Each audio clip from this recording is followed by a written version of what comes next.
a lot of rain. And that was approximately 10,000 years ago, which matches the Osirian temple at Abydos. These blocks here consist of the Sphinx temple. They're the blocks that were removed from the side of the Sphinx to carve the Sphinx out. Now, if you were removing blocks from the Sphinx enclosure to build a temple in front with the blocks, would you use 100-pound block, 500-pound block, maybe even 1,000-pound block? Even like 3 or 4 tons pound blocks. That would start becoming a problem with our current technology, especially in the sand. And especially if you got to stack them. Okay?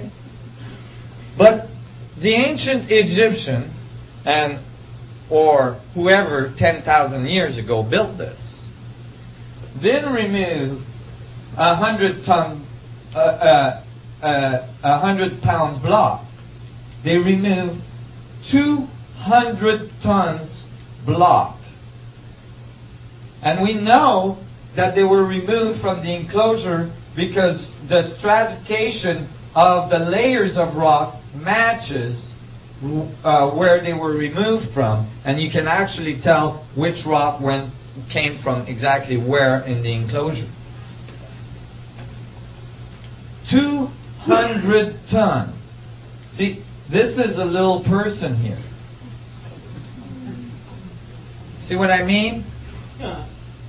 It's not trivial. You don't just grab a 200-ton block with your buddies and move it over there. The current we actually at this time lift about 200 ton with the largest land crane on earth. And we move it only from a truck bed into a boat. We can't roll with it. We can't go and move it around the sand, and certainly we can't stack them on top of each other to make a temple. 10,000 years ago, somebody was moving 200-ton block with ease. I think this is fantastic. Because this is about our true history.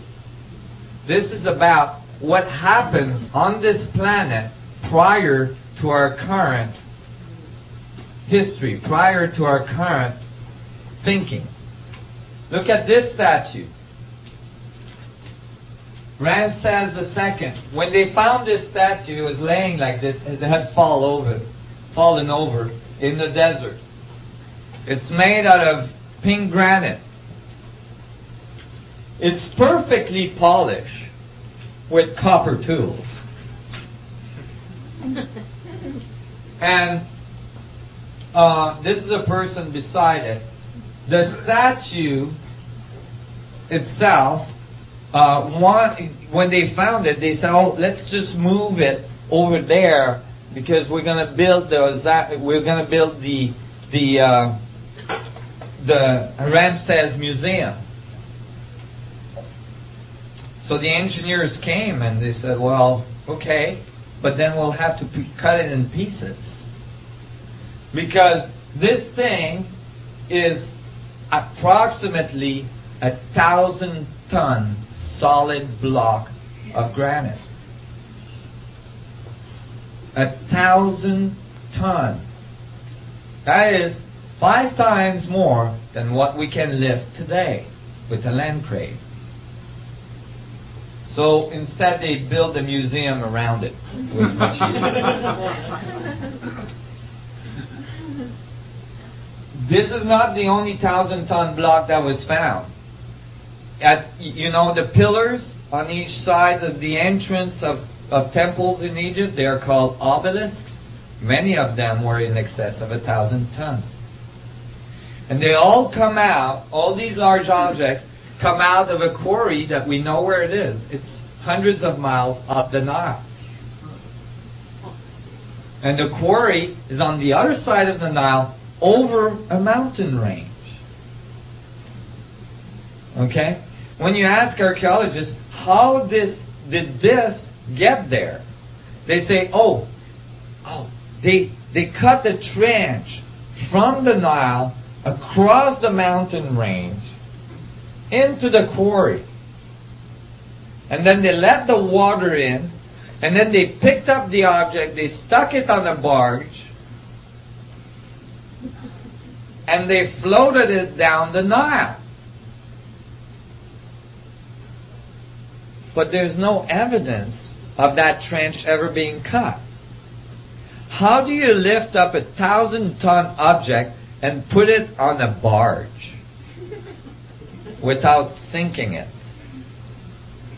I mean, that is just not appropriate. It just doesn't happen.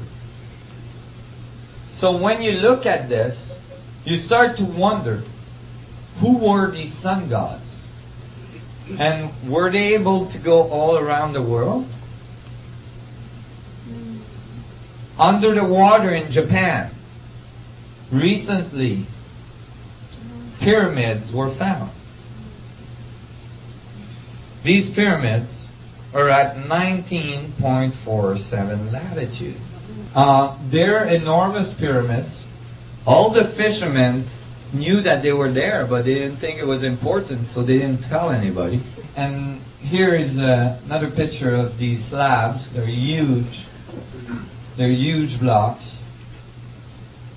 What's really interesting about those is that, you see, you can't date a pyramid. You can't date a monument. Because carbon dating only carbon dates. You need carbon. Rock doesn't have much carbon in it. Not enough to date it. It has silica, and it has, a certain rate of decay and all this.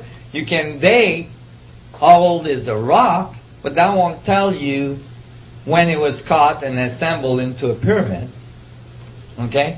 So actually, archaeologists don't date the monuments. They just find the bones of this poor fellow beside it, or they find a fireplace beside it or something, and then they carbon date that. And they say, oh, it's this dude that built this thing. You see? But when the pyramid goes under the water, now coral growth starts to happen shortly after. And that's carbon datable. So now you can tell at least when the pyramid went under the water. Well, when they carbon dated these pyramids, they went under the water at least 10,000 years ago. The meltdown of the last ice age. When the water rose and covered the earth. There is over 500 flood stories in ancient civilization all around the world, talking about an advanced civilization that was there prior the sun gods and the flooding that occurred that destroyed most of that civilization. Here we might be seeing some of the vestiges of that civilization. But anyway, these pyramids were found in Egypt. These ones are datable to 10,000 years. Check out this picture. This was taken during the Second World War by an American pilot that was lost over China. And he saw this pyramid. And he took a picture. And he brought it back home. He survived the whole thing and brought the picture back home. And everybody, a few years ago when I would present that, people would say, oh, well, that one's iffy, This could be a